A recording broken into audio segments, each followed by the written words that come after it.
एक ancient India की एक बहुत ही खूबसूरत कहानी है जिससे आज हम अपनी ज़िंदगी को बेहतर बनाने की कोशिश करते हैं। ये कहानी है एक लड़के की जिसका नाम था जॉय।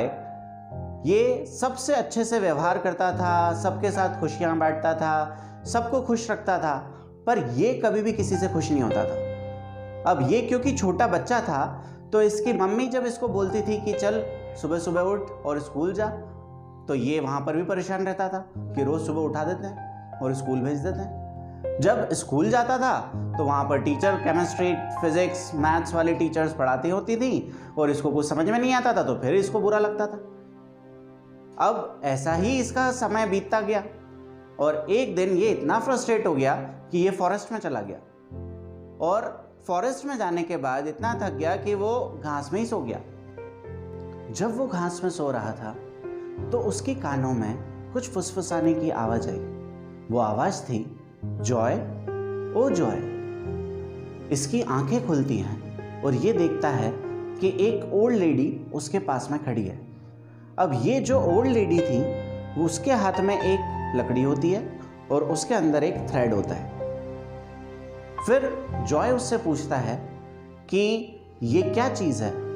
उन्होंने कहा, ये आपकी लाइफ है और जितना आप इसके अंदर से थ्रेड को पुल करेंगे, मतलब धागे को खींचेंगे, उतनी आपकी लाइफ आगे बढ़ जाएगी जब आप चाहोगे।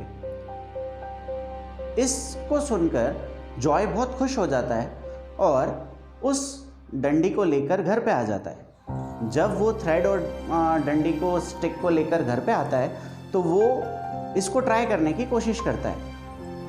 वो थोड़ा सा उसको खींचता है और उसका आधा घंटा आगे बढ़ जाता है। ऐसे ही जब उसकी मम्मी उसको सुबह सुबह वापस उठाती है और बोलती है कि जाओ स्कूल जाओ, तो ये जल्दी से स्कूल में चला जाता है। और फिर जब केमिस्ट्री की क्लास चलती होती है तो ये बोर होने लग जाता है। अब ये सोचता है कि अरे क्या क्लास में बैठे रहेंगे, कब तक बैठे रहेंगे, कौन सुनेगा टीचर के ताने।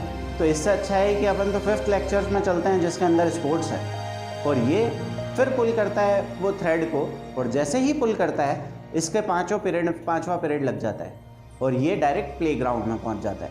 अब जैसे ही ये प्लेग्राउंड में पहुंचता है तो ये खूब एंजॉय करता है, क्रिकेट खेलता है, वॉलीबॉल खेलता है एंड सो ऑन, बहुत सारे गेम खेलता है और ये बहुत खुश हो जाता है और इसको ये समझ में आता है कि ये रियली वर्क करता है। अब ये इसको लगता है कि यार बचपन में तो सभी लोग चिल्लाते रहते हैं, डांटते रहते हैं, तो अपन तो एक काम करते हैं, एडल्ट बन जाते हैं। तो अब ये थोड़ा ज़्यादा खींच देता है थ्रेड को। अब जैसे ही ज़्यादा खींचता है तो ये बन जाता है एडल्ट, वयस्क। अब जब ये वयस्क बन जाता है तो अब इसकी एक गर्लफ्रेंड होती है। जो गर्लफ्रेंड होती हैं वो उसके साथ उसकी लाइफ अच्छी चलती होती है, पर शादी करने की अब इसकी इच्छा होती है।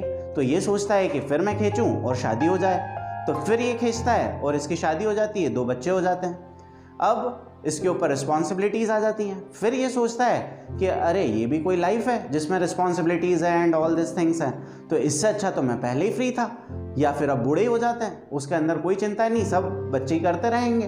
तो इसीलिए फिर वो खींचता है और जैसे ही इस बार खींचता है तो अब इस बार ये बूढ़ा हो जाता है 70 साल का। अब जब ये 70 साल का बूढ़ा हो जाता है तो पता लगता है कि 2 साल पहले तो इसकी वाइफ शांति हो गई। अब जब इसकी वाइफ शांत हो जाती हैं तो अब इसको बहुत बुरा लगता है। अब इसकी लाइफ वापस निरर्थक हो जाती है और ये सोचता है कि अब तो क्या बचा है लाइफ में। फिर ये वापस उसी जंगल में जाता है, फिर घास में लेट जाता है और फिर आंखें बंद कर लेता है। अब जैसे ही आंखें बंद करता है तो फिर से वापस वही आवाज़ आती है, जॉय, ओ जॉय। फिर इसकी आंखें खुलती है और वो देखता है कि वही ओल्ड लेडी वापस इसके पास खड़ी थी। अब जैसे ही ये ओल्ड लेडी को देखता है तो ये वापस उससे दुखी होकर पूछता है कि मेरी लाइफ तो तबाह हो गई, ना मैं खुशियाँ देख पाया लाइफ की और ना ही गम को मैं झेल पाया, ना मैं चैलेंजेस उठा पाया, ना मैं सनसेट देख पाया, ना सूर्य का उदय देख पाया। मतलब मेरी लाइफ में तो मैंने डायरेक्ट बचपन से डायरेक्ट मैं तो बुढ़ा ही हो गया। तो इसके बीच में मैंने लाइफ को तो जिया ही नहीं, हर मोमेंट को। तो इसके ऊपर वो वापस बोलती हैं कि मुझे ये स्टिक दो और वो थ्रेड को वापस अंदर करती हैं और उसको वहीं पहुंचा देती हैं जब उसको मम्मी उठाती रहती है। अब इसकी वापस नींद खुलती है और इस बार एक यंग लेडी उसके पास आती होती हैं और बोलती हैं, जॉय चलो लेट हो रहा है स्कूल जाओ, जो कि उसकी मदर थी। और इसका मतलब ये, अब ये जैसे ही अपनी मदर को देखता है, स्कूल रेडी होता है, जाता है, खूब अच्छा पढ़ता है, खूब अच्छी लाइफ जीता है और आगे अपनी लाइफ के हर पार्ट को, चाहे वो डिस्पेयर हो चाहे वो हैप्पीनेस हो, हर पार्ट ऑफ लाइफ को अच्छे से जीता है। ऐसा मानता है कि ये हमको ईश्वर ने प्रदान किया है और इस मोमेंट को हमको जीना चाहिए, ना कि मर मर के जीना चाहिए। धन्यवाद। होप करता हूँ ये वीडियो आपको अच्छी लगी होगी। मिलते हैं अगले वीडियो में, तब तक के लिए thank you, good bye, take care.